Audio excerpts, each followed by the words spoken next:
Welcome to The Bargain Bin, a bad video game podcast. I'm Andrew Darling, and joining me on the panel today are Aaron. Hi. And PJ. Hello. Today's podcast, we're talking about the video game Batman Arkham Origins. Batman Arkham Origins follows the story of Bruce Wayne as he tries to figure out what it means to be the Dark Knight. He faces off against foes who will soon become members of his famous rogues gallery. The combat system of previous entries remains generally intact, with the addition of new gadgets and enemy types to use them on. Batman is more violent and aggressive in his first of many long nights as Gotham's defender. Have you guys ever played this video game before? Or heard about it? What's your history with the video game? No. You didn't even know about this game? No, I knew about it. I think, yeah, because you've been into the Arkham games for a long time, and so I played Arkham Asylum like 5 years ago or something. Probably around the time this game came out, actually, is when I played Arkham Asylum for the first time. And I don't know. I think you told me it was bad, so I never cared about it until you then forced me to play it for this podcast for that very same reason. At gunpoint. Don't forget the gunpoint. Yeah. Well, Batman doesn't use guns. Batarang point. Thank you. Yeah, got it. Nailed it. Yeah, Batman just shoots a grapnel gun into someone's fucking brain to kill them if he wants to. Yeah, but he doesn't kill. He just maims. I love that. That's my favorite thing about these games. No thugs were harmed in the making of this video. He definitely kills guys. Batman will only do a suplex that breaks your neck. He will never kill you. He'll only make you wish for death. Yeah, you're gonna be Christopher Reeves for the rest of your life. Oh no! Oh, sorry. It's in the universe. It's canon. It's canon. Oh, it sucks. I hate that. PJ, you have told me that you're not a big Arkham fan. Did you play any of them before this? No. Well, yeah. So one of the Arkham games, I think Arkham Knight or Arkham City, one of them was free on PlayStation Plus. Mm-hmm. Was this driving around? Yeah. That's Dark Knight, Yeah. Which one is it? That's Arkham Knight. The one Arkham Knight. Okay. They all blend together. I had no idea this game existed. For good reason. I don't know. The combat. There's a lot of things about these games that I don't really enjoy.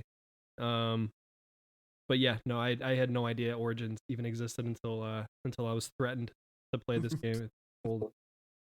And so you kind of missed the first one, and then just didn't, and then played the Arkham Knight, and it didn't really hook you in. No, not really. No, it was kind of one of those things. Batman's a cool character, but he's not really even like, to me, something that I reach out, and it's not just one of those things that I'm not like super jazzed about the character. And I think if I'm gonna play a game like The Witcher, for instance, I've been playing nonstop, and that's a character that actually like gets me into like his lore and everything. Batman's just kind of, I don't know. Batman just doesn't do it for me, to be honest. Interesting. That's funny because actually Arkham Asylum is kind of the thing that got me into comic books, period. Wow. And then in turn, I think, my sort of obsession with comic books at the time also led to Aaron to read comic books, I think. Mm-hmm. It's true. Yeah. Yeah. So this game. Yeah, you bear that responsibility of my awkward comic book phase. This game, not this game, but like Arkham Asylum, that game has like a really interesting.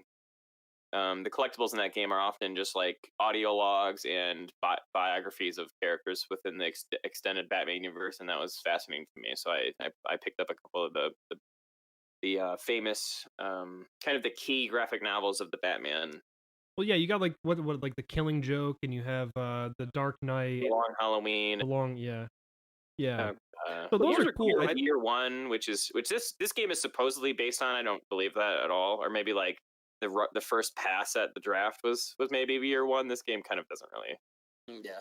And you have those? You've read those, the graphic novels and everything? Yeah, absolutely. Man, yeah. See, I'd be interested to read the graphic novels, but I don't know. I guess maybe I don't know the character beyond the films. I've seen the Dark Knight series. I've seen the Joel Schumacher disasters, the nipple Batmans, and then What about the animated series? The animated series I liked a lot. I enjoyed the show. I think Paul Dini, who wrote on the series, was like a creative lead on Arkham Asylum. So I think maybe you would like the original game. I think maybe I just need to give it more of a shot. I think it was kind of one of those things where like I put maybe a half an hour into it. I mean, we're getting off track here, but I think I'll probably invest more time in it once I beat The Witcher. But I mean, that's probably hours. So I'll get to it when I get to it. I think that Arkham Asylum is such a good game on its own. I think that this is a little bit ahead of ourselves, but I think that the issue with the franchise as a whole is that once you take Batman out of the asylum, which was just like a very it wasn't exactly a small environment, but it was like a tightly knit like group of sort of like a Metroidvania style map. And then once you take him into the city in the sequel, it kind of, where do you go from there? You have to make the city bigger and bigger to sort of like the Grand Theft Auto style of sequels, So it kind of there's not really any way to recapture that the original charm of the first game. I don't think, if you by making the cities bigger and bigger, you kind of lose the Metroidvania aspect of it completely. Well, so I think that's one of my complaints with a lot of the open world, in particular. When we played Sleeping Dogs, one of the things that I think took me out of that game was you have this nice big open world, but like for me, it felt devoid of not so much things to do, but just it felt like a world, but it was empty. And at least with this game, it felt like it was, you have this nice big sprawling map, but it's like there's nothing fucking in it. It's just this empty. It's just, I don't know. And it's funny because all of the games, after the first one, City, Night, and Origins all beat you over the head with story explanations as to why there's no NPCs running around except for bad guys. I think in City, it's just like a sectioned off chunk of Gotham that's like now a prison, so there's not going to be any just random dudes around. And in this game, it's like, it's pretty cold out, everyone stay inside, which is just the dumbest thing, because it's not even snowing that much, even though it's snowing, which we'll get into the sort of setting later. But anyway, what did you guys play it on, Aaron? Xbox 360. Xbox 360. PJ, what were you playing? I played it on the PS3. Okay, cool. Oh, cool. So I played it on PC, so we kind of got all three, except for everyone's favorite, the Wii U. This game also came out on Wii U. Yeah, I that's how I planned to play it, but I just couldn't find a copy locally. I think that would have been probably at least a goofier experience. Wait, do you have a Wii U? Yeah, I do. Yeah. Oh, no way. Oh, that rules, man. Yeah, I bought it like 2 years ago. That's even better. I got a great GameStop deal, and I played it a lot actually before I got my Switch. It's a fun console. That's awesome. I like the Wii U. I actually beat Breath of the Wild on the Wii U before I played it on Switch even. So I like it. Wii U died before its time, man. Yeah, I mean, and full backwards compatibility with Wii games is huge. There's a lot of good Wii games out there too. So it's really good. And also just has, Nintendo Land. Yeah. Yeah, it also has like 6 good games of its own. Okay,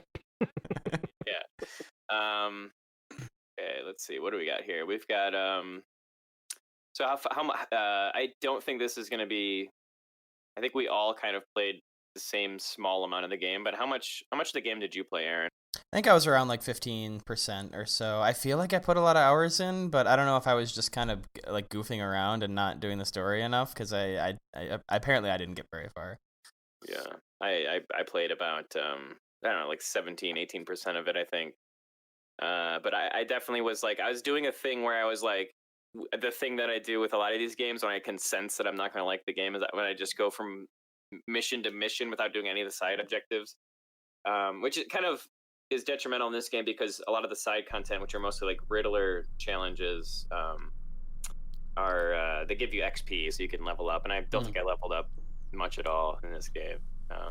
Yeah, XP, and then also the Riddler towers are like the fast travel points, so it helps. It helps. I was avoiding the Riddler stuff so much that I would actually have to like, it would take me longer to get between points because I did not want to unlock extra like Zelda towers or whatever. Yeah.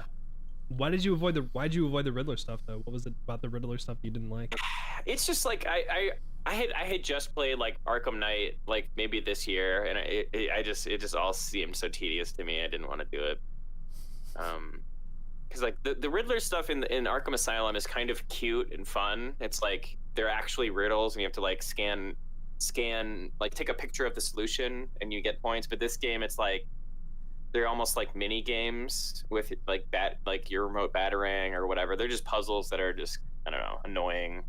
I don't want to have to sit through. I was already not liking the game. I didn't want to have to sit through a fucking a gyro control puzzle for fucking however long. They're not actually gyro controls, but it has that feel of like the gyro dungeons in Breath of the Wild. Where you're like rolling a ball into the whatever. Anyway, but did you like those parts, PJ? Yeah, they were okay. I mean, there wasn't much that I found that I really enjoyed in the game. Those were fine. Yeah, I didn't hate them. Surprisingly, I don't know. They were definitely one of those things where it's like, all right, I just feel like this was artificially designed to waste my time or to like artificially extend the lifespan of this game. But no, I didn't hate it. How far did you get total? About the same as you guys, about I think like 14-15%. But that's the thing is the same with you is I felt like I put in a ton of time. And I don't know if that was just because the game is a slog or if it was just maybe I did and I just didn't realize it. I don't know because with any of these games, like maybe the percent meter doesn't make any sense. Like maybe most of the percentage is in like Riddler and like side shit. Like who knows how much of that percentage is actually the story. Like Didn't we have what game was it were we playing where like I was at almost no percentage and then towards the end it was like or no we yeah that was Scooby-Doo. It like ramps up super fast and then you just hit a wall. Yeah, it makes no sense. This game kind of felt like that because the collectibles, there's so many fucking collectibles that I'm not gonna do any of those. No.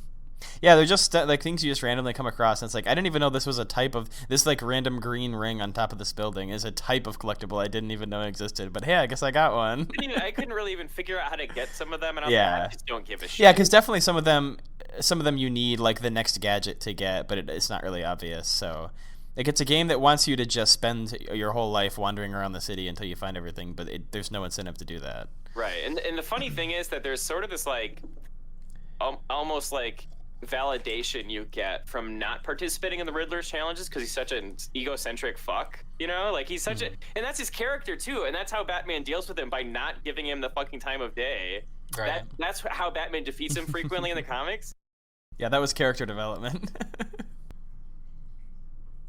By participating in the challenge, you're not being Batman actually, because they're so contrived and stupid, these puzzles. It's kind of funny actually. Anyway, that's just how I felt though. I felt very satisfied every time I flew past a green question mark challenge. I was like, nah, I'm not gonna do that. That Riddler can kiss my ass. Yeah, I mean, I wrote in my notes here that this game is just a project management sim. Like all those Riddler challenges are just there as like distraction. So it's like you're flying to the main mission, but then there's like you could stop and do this random street crime that's happening below you. But then also, so in that context, the Riddler shit is like just there to distract Batman from solving crime. So it's like it really seems like you should ignore it. Yeah. There's not an actual like scale of time. Right. There are artificial things to make the time is passing. Like there's a certain point where after a few missions, Alfred will call you to wish, tell you it's midnight. You've been playing on New Year's Eve up until this point in the story, and Alfred will tell you, oh, it's 12 o'clock. Merry Christmas, Master Wayne. Time to open your present. Come back to the Batcave and open the shark repellent. The shark repellent. Yeah. That rules. Okay, so I guess I'll give a brief plot synopsis here, because this is something that we have to kind of get into, because I think the story here is kind of a lot of what makes this game not really work for me, but I guess we'll hear what you guys have to say. It's Christmas Eve. Black Mask hires 8 bounty hunters to kill Batman with the promise of a large reward. Batman tracks Black Mask down to his apartment. There's some stuff that happens before that, but I'm not going to get into that, where him and his girlfriend were apparently murdered by someone called the Joker. Who could that be, I wonder? Batman needs to access Gotham City's police department's criminal database to find out more, so he breaks into the police department where he meets Barbara Gordon. He realizes the Joker has kidnapped Black Mask to use his biometric data to break into his own vault at the bank. Batman goes to the bank only to find out that Black Mask was the Joker the whole time. Batman follows Joker to Sionis' mill, where he fights Copperhead, the snake lady. Batman chases Joker around some more, gets some electric gloves from one of the assassins, captures the Joker, who goes to prison and meets Harley Quinn, who helps him escape and take over the prison. Before that, Bane breaks into the Batcave and almost kills Alfred.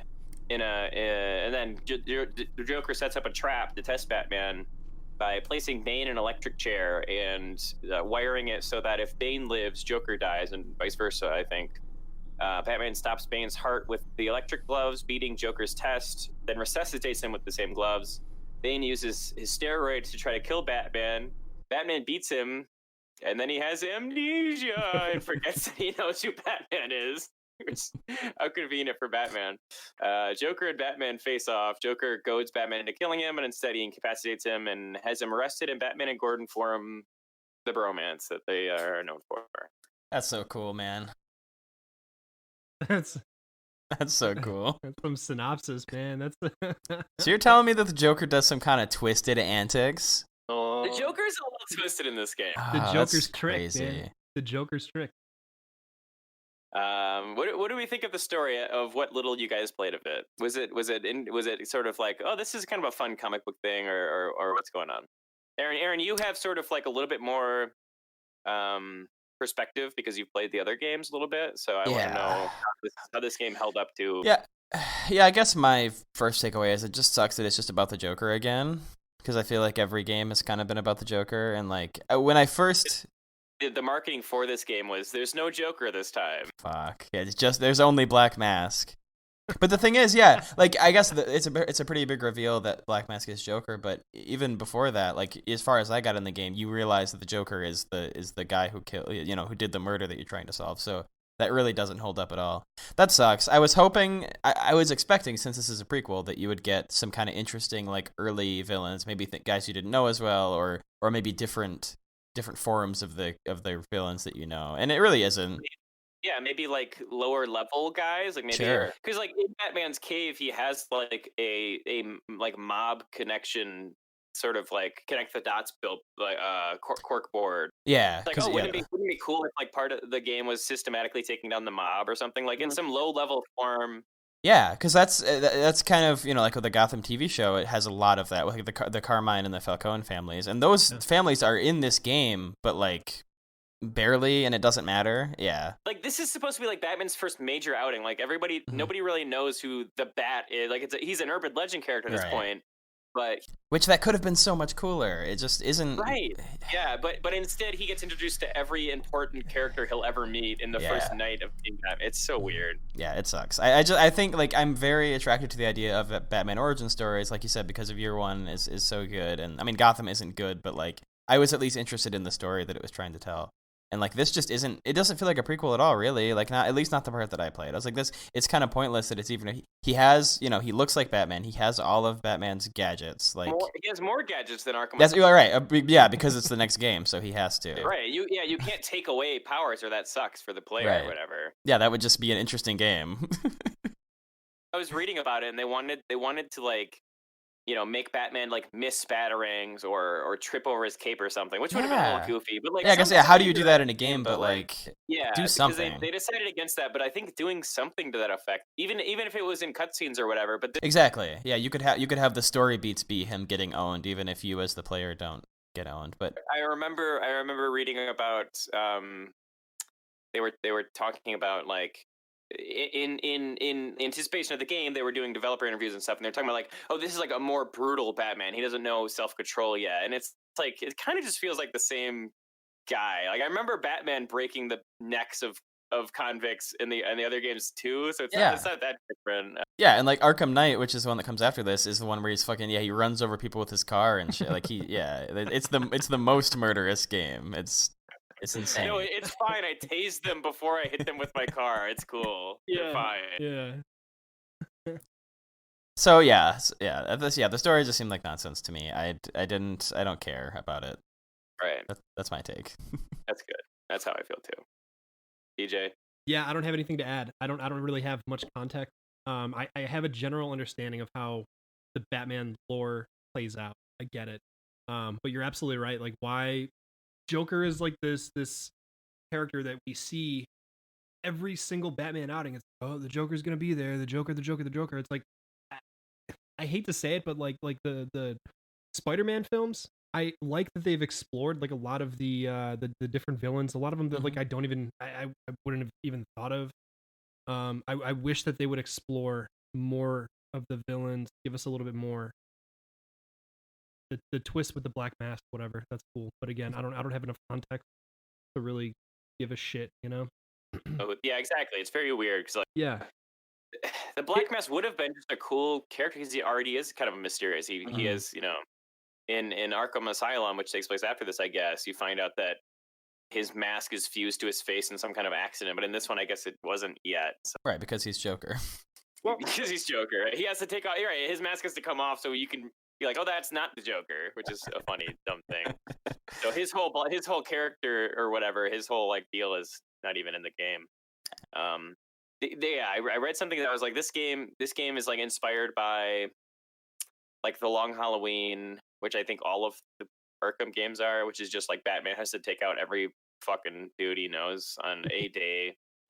And Year One, which is so weird to me to emphasize that this is a Year One game because in Year One, Batman kind of doesn't know fucking jack shit and is really like he almost gets killed by like police dogs or in a SWAT team, and like you never feel like you're not in complete control of the character. I don't know. It's just so weird. Like, because a Year One game with like a smaller scale, like maybe like I said, you're taking on the Falcone or the other mob, whatever the mob families or whatever, like you don't have to like he doesn't have to fight like supernatural fucking guys every outing, especially his first outing when no one knows. It's just so weird to me. I don't know. It's crazy. It seems like a wasted opportunity to do something cool and different. Well, so I was wondering while playing this game, was this like an afterthought? Like, because it came very close to like the end of the PS3, Xbox 360 era. Was this game sort of like a cash grab, on the IP or like what? Yeah, it was sort of like I read some interviews. It was sort of a way to keep the Arkham Knight IP or Arkham Asylum IP relevant, but in between Arkham City and Arkham Knight, there was like an 8-year gap between those games. Yeah. And so they kind of gave the IP to a different Montreal. What was the studio? I wrote it down. It's WB. WB Games Montreal, yeah. right? Developed this game instead of Rocksteady, who did the other three. And so they kind of worked on it in between Rocksteady working on City and Night. So it was kind of like a stopgap so that people wouldn't forget that these games existed, which I think is like kind of a dumb idea. Like I think that anticipation is kind of the only thing that people have when waiting for games anymore. I don't know, like that's kind of exciting when there hasn't been like a certain game in the franchise in a long time. That's kind of exciting to wait. I don't know. But you're right. No, it's counterproductive because you put out an inferior product within the universe, and it's like you're gonna split the fan base. Right, exactly. You're gonna piss off your fans. It's like even down to like the voice actors being different. That was one of those things where it was like, this almost seems like they phoned this one in. Right, and they didn't have to be different actors because they don't sound different. It's not like Batman sounds like a young man any more than Kevin Conroy does. Yeah. God, what is that fucking? I'm trying to think of the movie where they cast a younger person to play a guy, but he was just it doesn't make any sense that he would be a different actor. Fuck, I should have wrote that down because I had that thought during playing. I'll think of it later. Was it in a sequel or was it like in the film? The sequel? Oh man, dude. I'll have to think about it later. Yeah. But anyway, the Kevin Conroy and Mark Hamill not returning to this game is actually an interesting little story. So they did cast Batman as a different voice actor because he was younger, which doesn't make sense because he's a grown man. Oh, it's How I Met Your Mother. It's Ted. Why would Ted sound like fucking Bob Saget? Bob Saget when he's 40, when he's already like 30 during this. Same thing. It's the same thing.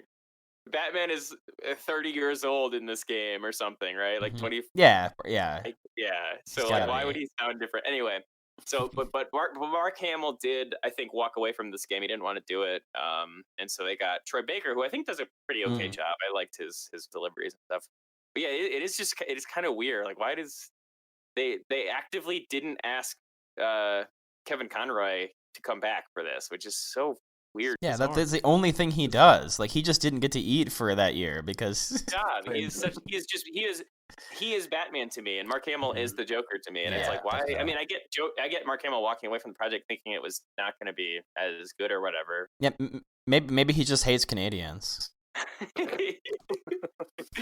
Yeah, but Yeah, so my thought on that is like, it's one thing, yeah, sure, like make a game as a stopgap to not forget about the IP, but it's just so painfully clear to anyone who played the first two games that they didn't make this game because they had new ideas. There are no new ideas in this game. Like, they add a few gadgets that, you know, maybe change the gameplay a little bit, but everything functionally about playing this game is really identical to me to the first two games. So, and like you said, you know, with they're clearly struggling to try to figure out how to make sequels that build on the older games. You know, you just keep making the city bigger or whatever. So like that, it seems like another reason not to do this. Like, if you have a good game coming out, don't just put out a game that's it's I mean, make an expansion pack on City or something, because that's basically what this is, right? yeah, it's very weird. That's a really good idea. See, that could have been that's all it could have been. That was my thought earlier. Somebody had said like this could have been a cutscene. Like this could have been like a tutorial, you know, or like Yeah. an opening chapter in one of the other games, and just have it be a DLC. Never had to be a thing. The trailer for this game fucking whips ass, and could have just been the only thing they made to put a pause between this and Night, or City and Night.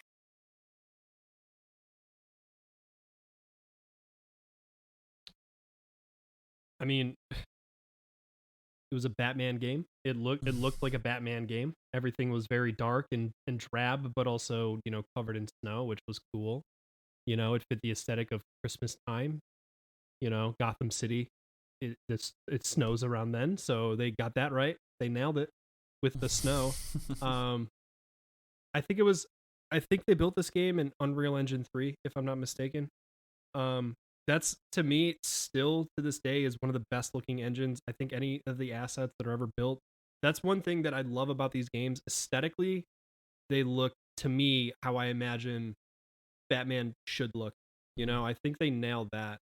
But just the textures and the lighting and the reflections and everything. If I'd played this in 2013, this probably would have, you know, gotten me nice and, you know, Yeah. Especially with all the like snow falling. Like, there's constant snowfall, and you're moving through snow, and you know, it mostly does hold up. Like, it like, I didn't have too many experiences of like low frame rates or whatever. So that was one of those things. I was gonna wait, but I might as well since you brought it up. That was probably one of the biggest detractors for me, and kind of what took me out of having fun with the game. Ultimately, I think I could have gotten by some of my complaints, the combat, whatever. The game kept fucking crashing. Oh wow. It kept crashing, and I think I did get a critical error once, actually. Now that you mention it, I did get a crash too. Yeah. and it was like pivotal. It was like you know, there would be a cutscene, and then it cut back to the world, and then it would be like that transition between a cutscene and the world that would just brick my, you know, my PS3 would be like, no, sorry, too hot, can't do it.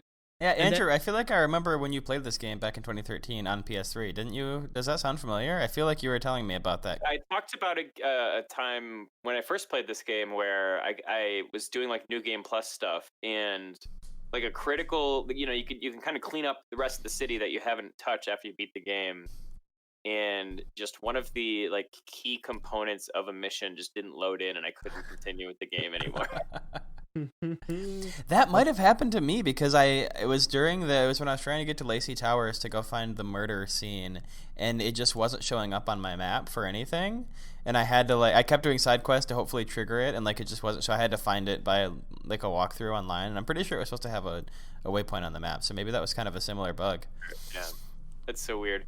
Yeah, Aaron, you also sent a picture to our Discord of it's like a guy floating in the. Yeah. I didn't have any major performance issues with the game crashing or anything, but I did have a lot of stuff like that where I would just punch a guy into the air and he would just stay there. There was some really good, some really good like clipping and just He smelled a pie on a windowsill and was floating away to go snack. Yeah. No, I think that every single time I would grab a guy from a gargoyle and suspend him by like my zip line or whatever, he would just, every time I cut him down to scare a guy, he would just he would fall flat exactly at the X and Y axis that he was, and just be floating in the air, but like lying on the ground at the same time. It was so I think every time that I did that happened. It's like it's a little bit of an ugly, janky game. Aside from like the actual just bare visuals, like because they look okay. I would say like the drabness of it, like PJ was talking about, like yeah, that's like Batman stuff, but also like the sort of like fun aspect of like the Christmas theme kind of reminded me of Tim Burton Batman, and I kind of wanted more like fun visual stuff, which I wasn't really getting. Maybe just because of the locations I was playing around in for the missions that I had done, but it was just kind of like industrial and kind of ugly and boring. But the juxtaposition of the Christmas time setting was, I like that. I appreciate that a lot. This is kind of the first time you're in the actual Batcave proper, I think. Yeah. In the game, and I guess we should talk about maybe like why this game is an origin game. His Batcave is pretty fucking kitted out. He's been doing this for years, clearly. Well, there's one thing that to me tells me like, okay, they don't actually care that this is an origin. They wanted to just make a cool video game or whatever, which is fine. But there's a moment where you're jumping into the Bat Wing, which is a fucking super sophisticated stealth bomber jet. Like, yeah, he partnership with Lockheed Martin to me. Yeah. And in the background of Batman getting in this bat is the 1950s retro future Batmobile car that you drive. Wow. But it's like currently being built.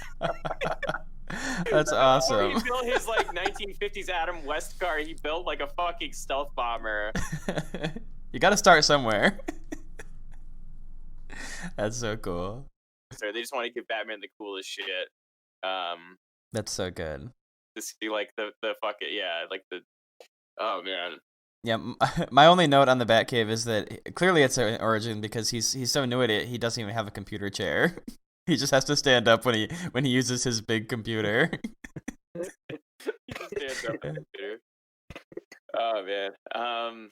Yeah, there's like, I mean, yeah, just we talked about a little bit before about how he just meets everybody that's important to him forever in this night, which is like, I guess in my sort of like armchair designer brain, I was thinking like, I'm playing a lot of Hitman this year. I was like, they should have done like a season of like they release a new level each month of the year, and each level is a contained level that you can still kind of get the Metroidvania aspect of the first game, but it tells like a smaller contained story, but like over the course of playing the game you get better at being Batman, and that's the origin aspect of it, right?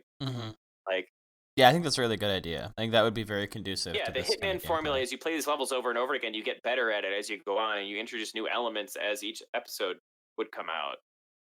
That was kind of my like wish fulfillment kind of fantasy I was having. Yeah, I mean that kind of game style, did that really exist in 2013? I think that, I mean, it makes sense to look at now, and I think that would have been a way better way for this game to come out.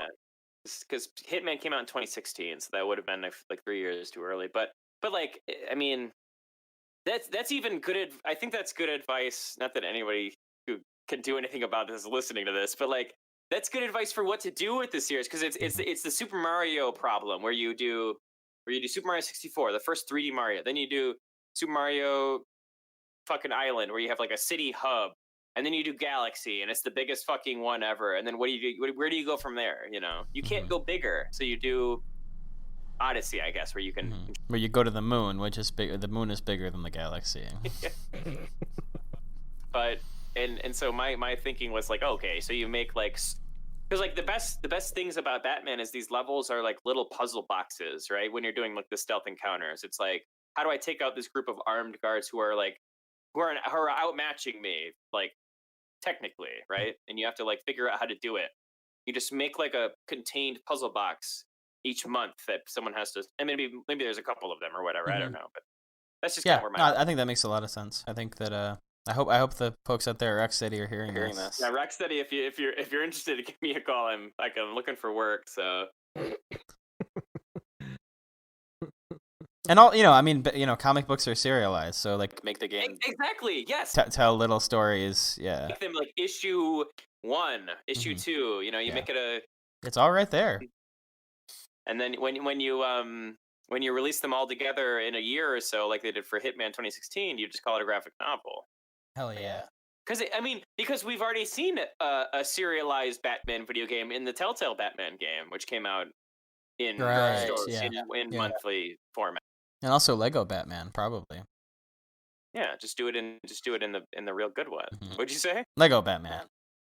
Yeah, Lego Batman too. Is that canon? Is Lego Batman canon? I don't know. In what sense? It's all canon, baby. I mean, Right, Batman fight alongside Lego Batman? So like when Lego Batman gets the shit beaten out of him and he turns into like a bunch of little Lego pieces, was that in the comic book? Yes. Okay. And it was Will Arnett too in the comic books. Thank you. That's all I think. That's sort of my armchair criticism, armchair game designer criticism. But did you guys have any kind of reaction to the music of this video game? No. I do have a fun tip that you guys will remember this happening or not. I don't know. But composer Christopher Drake took inspiration from the use of sleigh bells in the Die Hard soundtrack when composing Origins. And I did listen to the OST, and there is a very cool part where he just does the like classic Christmas music mixed in with the Batman music. Oh, okay. That sounds cool. Yeah, I just didn't notice. That's my bad. I felt the same way. I didn't really realize until I read that and then listened to the OST. I was like, okay, this kind of is cool as hell. That is cool. I like the idea of that. Yeah, same. I think we should. So we've got gameplay. Let me talk about the fighting. You've been teasing us for an hour. Arkham games are all about the fighting. Right. So how did you like the? I actually want to hear PJ talk about it first because he's not. PJ, as a newcomer to Batman. Period. Yeah. How many guys did you punch? Were you keeping track? Do you like punching the guys? I kept so I kept one of those little like counters. Yeah. You know, those little like metal like coach counters. Yeah. I punched 426 guys. Nice. In the fucking face. Good job. That's a good number. Thanks, man. I you know what? Ra's al Ghul taught me the best. Liam Neeson taught me the best. All right, he knew. I'll give you real quick because like I said, I don't have a lot of stock in this game. I know this is you guys really like this. I don't like the combat. I think it's sluggish, but also somehow. Next caller. What do you cut his fucking mic. You asked, man. The combat sucks. I'm gonna tell you right now. Wow. Yeah. Hit me. The combat sucks. I found myself mashing and mashing and mashing and mashing, and it's like that's not fun to me. I don't enjoy that. I feel like if I want to mash, I'll go play like Dynasty Warriors or something that's actually visually appealing and fun. I would rather play Dynasty Warriors all day than play 10 more minutes of this game. The combat was a slog. It was boring.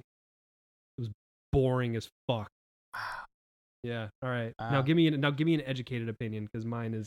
Aaron, we're hitting you with that good. No, PJ convinced me. It sucks. Next, go ahead. No, I don't know. I'm not well versed in fighting games in general, so I don't even know what Dynasty Warriors is, but I'm sure it's cool. So my big takeaway from the combat of this game is that it's identical to that of Asylum and City. I don't think it changed at all, like especially from City. I think it didn't. And I was. It didn't. Like the fighting works, so we'll just.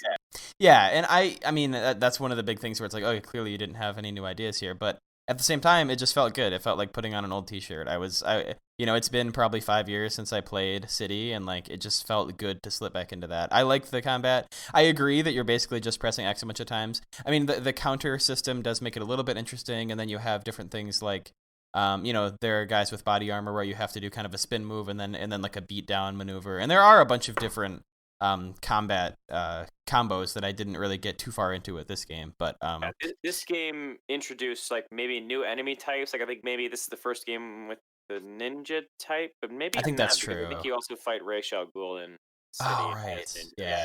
Oh, did I say his name wrong? It's Ra's. Yeah, it's okay. It's okay. That's the only emails we're gonna get this podcast is you spelled Ra's al Ghul. It's fine. I think in the movies they call it Raz. I think they do, yeah. They do, yeah. That's why I was said it's Raz, so it's Raz. Yeah, that's right. But I like it. I like watching my little combo meter go up. I like seeing how high I can get my combo. Yeah. And yeah, I found myself just like dropping into a group of guys I didn't need to fight just so I could punch for a while. It just feels good to me. And Just send 40 dudes to the hospital because you can, because it's fun. Yeah, I'm glad that everybody in the game's a criminal. Otherwise, that would be fucked up. But yeah, I mean, I don't really. I guess I can't really argue with you saying it's a bunch of punching and it's kind of repetitive because it is. But to me, it feels good and I like it.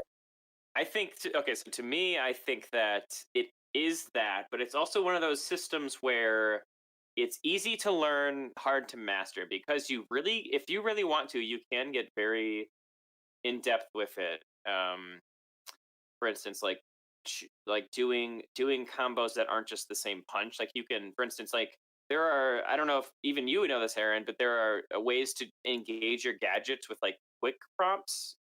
Oh yeah. I mean, like you can lay down you can spray a bomb real quick by doing a cartwheel or whatever, but you can sort of chain different moves into the combat if you really want to, like, boost your score or whatever. But yeah, I like that. I think that like they didn't really add anything to this game. They said so themselves. I think that where this combat system works the best is Shadows of Mordor. And I'm not really sure if that's just because you get to stab an orc through the chin every 2 seconds or not, because it's metal as hell, that game. The fighting style is so fun. Well, so that's another WB game. So just to put that out there, that's just, it seems like it's kind of their MO. I think it's even, is it a Rocksteady joint too, that one, or or they just kind of appropriate? I think WB either produced it or developed it. I can't remember which. Yeah, WB Interactive produced this game, and I'm just saying it seems like there's a trend there, because I can't play those games either, because it's the same thing. It's that combat where it's just it doesn't feel like they're doing anything new with the combat. Somebody brought that up earlier. It didn't seem like anything was really like new. Yeah. With totally, this game, totally. They just kind of rehashed and Yeah, and like Andrew, what you said about being able to kill an orc, we talked about Sleeping Dogs last season, which clearly uses an Arkham style fight. That's the whole fight system is similar to that. Except in that game, it's very clear that you're killing people, and also you're able to do the environmental attacks. You can punctuate a bunch of punching with putting a guy's head into an air conditioning vent, and so like it does make it a little more exciting. The Arkham system was fine, and they didn't do anything with it. But in Arkham Knight, there are environmental style takedowns in that game. It seems to maybe have taken advice or taken inspiration from Sleeping Dogs or something, because you do literally put a guy's head through an AC unit or whatever. Okay. Mad Max too. But for some reason in Sleeping Dogs it will mutilate a dude's head, but in Batman he just goes to sleepy. Yo, Mad Max was published by Warner Bros. I'm telling you, dude, it's a conspiracy. Okay, it's okay. Fucking conspiracy. You know what else was I'm gonna bring this up later, but there's one other game that was published by Warner Bros. I'm not gonna spoil it, but it's the game that I want to recommend. Oh, cool. Okay. Instead of this game, but I'll bring it up later. But it's also a fucking Warner Brothers game, dude. That's cool. The thing about the Warner Brothers fighting style is I think it's good. I think I like it. It's just like, it's easy to do, but it's hard if you want it to be more challenging. You put in the work and you do a good job. I've seen videos where guys fucking just murk like 50 dudes in an alley or whatever, and it looks awesome, and it probably feels awesome to do. Yeah. And I like that. I like punching 4 dudes and then having like the spider sense counter alert come on for 3 guys, and I throw 1 dude into 2 other guys, and then I do my grapple hook and I pull another dude and break his fucking neck. Like it's fun. It's really cool and fun. But I agree that this game didn't add anything really, except for enemy types apparently, but I don't remember. Yeah, I'm not sure either. It all seems maybe familiar the to me. big boys, but that's also I knew how to handle those guys. Yeah, because the guys with red lines coming off of them was just Bane from City. It's the same. Yeah, I don't know what it said. I read that they had added new character types, but I don't know. Maybe that was for later. It was just different skins. yeah. But anyway.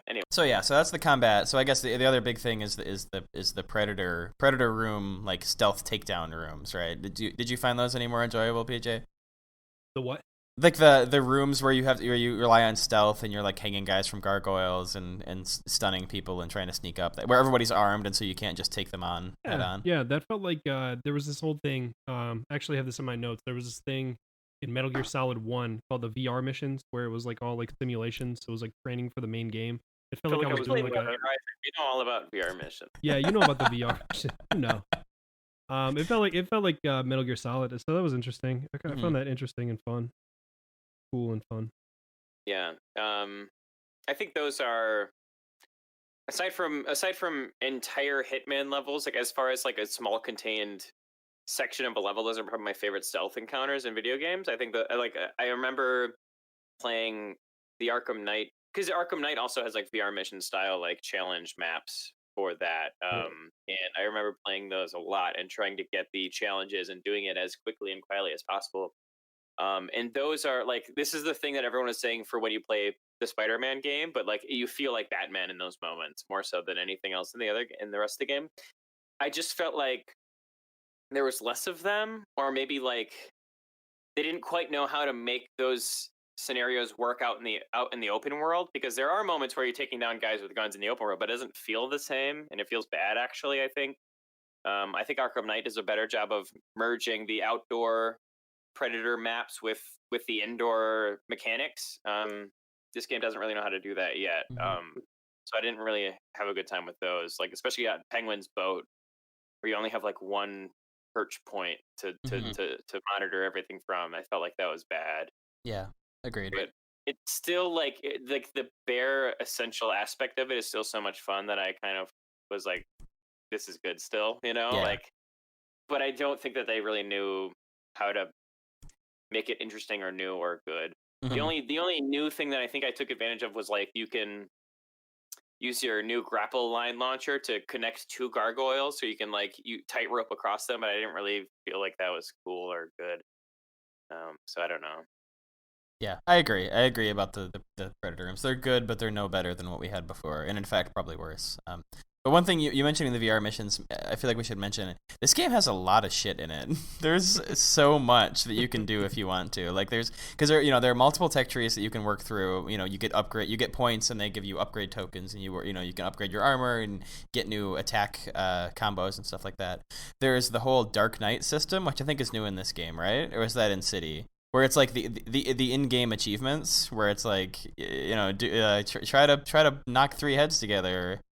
It's I just all just don't these. know if I know what it is. I don't Okay, know. it's in the because the select menu has like 4 different pages, and that's one of them. It's like a full in-game achievement system, and then there's 4 whole separate like side quest categories. I got I unlocked Riddler and Anarchy, and there were 2 more that I didn't unlock. But Yeah, I was doing just like regular crime scenes at one oh point. yeah, Did any of you guys do the Mad Hatter challenge map, which was like, it's sort of like the replacement for the Scarecrow maps, where you're in oh, this okay. surreal like Oh, Wonderland type situation and trying to find your way out. Yeah, I mean, I'm open to the idea that I maybe just didn't explore enough, and there's more fun stuff in this game than what I got to. But if the main game doesn't draw you in to want to do those things, then it's still the fault of the game. It's not my fault.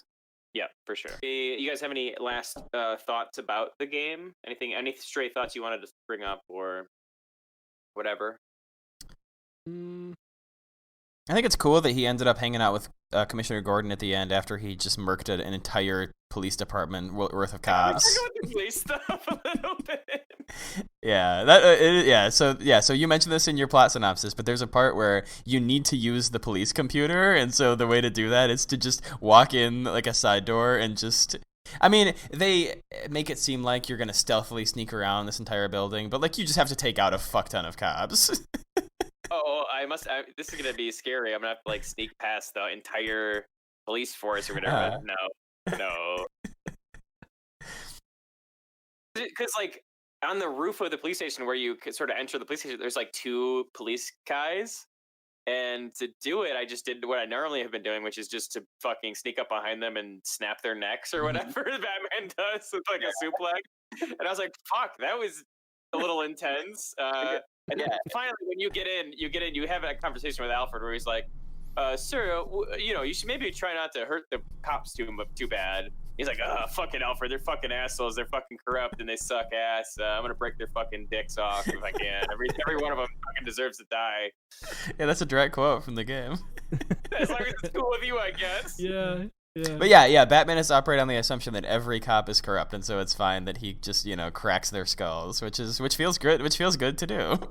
smiles every time? Like, has he kept the tabs on every single cop, and he's doing like facial recognition programs for every cop that he breaks their fucking back with a suplex? Yeah, he definitely has access to all the body cam footage. He knows what those fuckers did. Like, and I'm not a guy who's like, protect the police, like Blue Lives Matter or whatever, but Batman is just straight up breaking, like when you're in detective mode, you get an X-ray vision and you see their spines go to a 90-degree angle, so you know they are not recovering from that. It's a little much. Yeah, it's amazing. Aaron, did you have anything to say about that otherwise? No, I don't think so. Also, a part where in the police station, Batman meets Barbara Gordon, Commissioner Gordon's daughter, and Barbara is like, "Look, dude, you're hacking this wrong. Let me show you. I'm a cool hacker." And Batman pretty much is like, "Girls shouldn't know how to do that. Girls in STEM fucking sucks. You should go back to the kitchen or whatever." It's really funny. I missed that part. I don't think I got to that part. I'm just a little confused, and this is just more of a story thing, but like, you finally walk past like Commissioner Gordon's office in the very bottom of the police station. It's like the Mulder office in the FBI, where it's in the basement or whatever. But also, every time you encounter someone, everyone is worried about what Gordon's gonna think. Like, he's the only good cop, but he also is in the basement and therefore has no superior power. But everyone's concerned about what he thinks. Well, I mean, there could be an explanation for that. When the game starts, Commissioner Loeb is alive and he dies right away, right? So there is no commissioner at that time. And Gordon is clearly going to take that position, but he's not there yet, right? It's just really weird. Yeah, it is weird. When all the cops are talking about how they owe Black Mask favors and stuff or whatever. I don't know. It just sucks. That's just a very specific nitpick. Yeah, and we are kind of running long, but I feel like we should mention, because I think we forgot to, the game clearly wants this to be a main part of the game. The detective crime scene stuff, you want to talk about how good that is? I mean, I like the idea of it, but it definitely is like too handholdy and just kind of finishes itself. Yeah, there's not absolutely. really any kind of puzzle aspect to it. In Arkham, well, there's this stuff in Arkham Knight, but it's still just as there is a way to do this, because like the Phoenix Wright games are built around this, right? There's a crime scene investigation part, and then there's the courtroom part, and the crime scene investigation part is actually like a little bit of a fun puzzle. And this game just doesn't really know how to make that fun or interesting. So I'll tell you right now, one of the games that I put in my notes that has a mode similar to this is Detroit Become Human. That new PS4 game that came out. Are you laughing? Did you play it? No, I just know that it's a potential future bargain bin nominee. yeah, because that was of all the. It's just one of those things. It's one of those games. I can't remember who developed it. It was the same guys that did like Heavy Rain and those like. Yeah, David Cage. Yeah, you're playing a game, but you're not playing a game. Like you're just making the decisions and. Yeah. But you're also in society, for sure. Exactly. Yeah, exactly. But there's a mode in that where you have to investigate the crime scene, and it's almost like they ripped that off completely off of this game. 100%. Like you go into like scan mode, and like you can see it like replays. Like if somebody gets shot, they're like on the ground, and then it's like. That's what it's like to be a cop. I think the cop in Heavy Rain has like cool VR goggles that tells him how a guy died or whatever. So cool. It fucking sucks. But they're all Batman, dude. They're all Batman. Heavy Rain is Batman in the Batman universe. Yeah, I'm glad you brought up the police brutality Batman stuff. I love that. Well, I guess it's not police brutality; it's brutality against police, because Batman. Right. Yeah, and he's not a cop. Don't get it twisted. I mean, I'm for that, but also it felt a little weird to do it myself. Yeah. Do you guys have PJ? You recommended you had a game you were gonna recommend. Yeah. So it's another. I brought it up earlier because I can't stop playing it. The Witcher 3. I think The Witcher 3. I think the combat. If you like the combat in Arkham, where you have to be very cognizant of like how you're getting hit, how you're fighting, but also be cognizant of parrying and counterattacks and everything. The Witcher 3 is absolutely for you. It's a fantasy setting. If you haven't heard of the game, get out from under the rock. It's based on a Netflix show, right? Say again? The game is based on a Netflix show? Yes. Yeah. Okay, So cool. Henry developed the game himself on his own PC. Wow. He's a PC master race. Solely him. Yep. He was the one that came up with it. Is Superman in the game? The Superman, Batman versus Superman, and he's like, you know what? I'm tired of playing these bullshit Batman games. I'm gonna make The Witcher. For the fucking plebeians, man. It's You all want some connected. real shit? Check this out. That's cool. So, I guess I assumed it was just Skyrim. Like I didn't think that it was. I don't know You what know it is. what? I guess. I cannot more highly recommend the game. I can't. Wow. It's one of those things where like I haven't played a game in so long where like I'll put it down and it's all I'm thinking about all day is getting back and playing that game more. That's amazing. I just picked up the entire franchise for like $25 from GOG. So Oh, nice. Yeah. Well, I mean, good. probably not by the time this recording's Mhm. over, but I don't know. Check it out. Maybe Get in there, please. Yeah, please. I implore you. Anyone listening, please play that I'm game. definitely gonna play it because I have sort of wanted to dip my toe into The Witcher just so I know what's. Oh, you're gonna be dipping more than your toe in, my dude. You're gonna be Cool. dipping more than your toe in. Dip my balls in the Witcher bathwater. Yeah. All right, so my recommendation is easy. It's a cop out. I just want to recommend Arkham Asylum or Arkham City, either one. They're just way better than they're just better than this. It's a version of this game that is more creative, is more tight, is more fun. I highly recommend those games. I don't think this one's worth playing, whether you like those games or not. You can skip it and probably just play more of the other ones. I haven't played Arkham Knight. I assume that's also good based on what you've told me, Andrew. But yeah, Arkham Asylum, Arkham City, good games. This one, bad game. We didn't even talk about how Arkham Knight has just the best culmination of the mechanics of this series with the fight against Mr. Freeze. That boss fight is the quintessential gameplay. There is no moment in this game that equals that moment, unfortunately. But there's a boss fight in Arkham City where you're fighting Mr. Freeze, and it's technically a predator encounter, but also every tactic you use, he will like make sure you can't do a second time. So you have to think of like you actually are like thinking through the solution of this boss fight. It's so fucking good. So Arkham Knight, I definitely recommend. I think that Arkham Asylum is the best version of this game. I think Arkham Asylum is so good. It is such a fun 3D Metroidvania, and it's also just it's just good Batman shit if you're into that. It's Yeah. what got me into comics again after being a baby. But because Aaron recommended, I guess I'll recommend Shadow of Mordor, which is same style of combat, also a stealth game, but that game also has the Nemesis system in it, which is something that I wish more games would do. I don't think that there's been a single game aside from Shadow of War or the sequel to Shadow of Mordor which has used the Nemesis system, even though I think it's a very cool and good idea. Can you remind me of what is that exactly? So the Nemesis system is it's kind of like what maybe the mob boss takedown chart in this game should have been that I was talking about earlier, where you have like tiers of guys. You have like 5 rows of guys, right? And there's like the shit lords, and then it goes up until like the captains. And you're slowly systematically taking them down, and because you have like elf magic powers, you can actually like take over their minds and stuff, and make them turn against their superiors and stuff. And so you're slowly working your way up the ranks to dismantle this army from the superiors perspective. And there's also this component of if you are killed by just any random guy, literally any random guy, they get promoted and develop characteristics that you have to sort of like ward off and stuff. And also like certain enemies that you kill come back and want revenge, and it's just so smart. It's like very obviously like a system, like an AI thing, but it feels like such a good storytelling thing where like if you fail to kill a guy, he'll remember you and call you a coward for running away or whatever, or like he will be stronger against the tactic you used the first time because he remembers what you did. It's just such a fucking. It's my favorite system in video games aside from like the Hitman mission structure. It's so good, and I wish other games would use it. But yeah, good video game. Shadow of Mordor. I haven't played Shadow of War yet. I kind of want to, but I've heard I didn't hear much about it when it came out, so I kind of assume it's not great. But yeah, that's all I got for Batman Arkham Origins.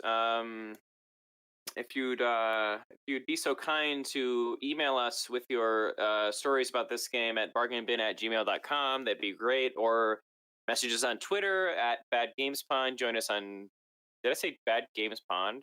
I think I did. Bad James Bond. The name's Bond. Bad James Bond.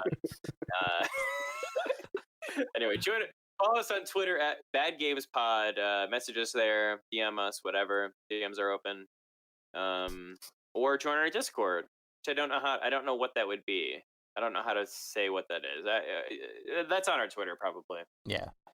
Remember to give us a 5-star review on iTunes. We also do a lot of stuff on Twitch at twitch.tv/badgamespod, where Aaron and I play a war-based game called the series called War Boys. We got a fun surprise for you next Tuesday. That's every Tuesday. PJ and I are playing through every Final Fantasy game, which is a fucking foolish endeavor. That's every Monday. That's called Penultimate Fantasy. We have a Patreon. You can give us your monies at patreon.com/badgamespod. We've got a lot of fun stuff for you there if you want to check out. Do you guys want to plug your biz? All your stuff. Yeah. Check out my Etsy shop. I sell a lot of crochet men's underwear. We also have speaking of men's underwear, we have a new product up on the Bargain Bin store. It's Bargain Bin diapers with Andrew giving a thumbs up on the ass and Bargain Bin monogrammed on the front. Yeah, we designed them specifically because of all the pee breaks that some of the hosts have to take during the podcast. Yeah. We're also renaming the show the P Boys, featuring P King Andrew. Peking Andrew, Peking Chicken Andrew. Peking.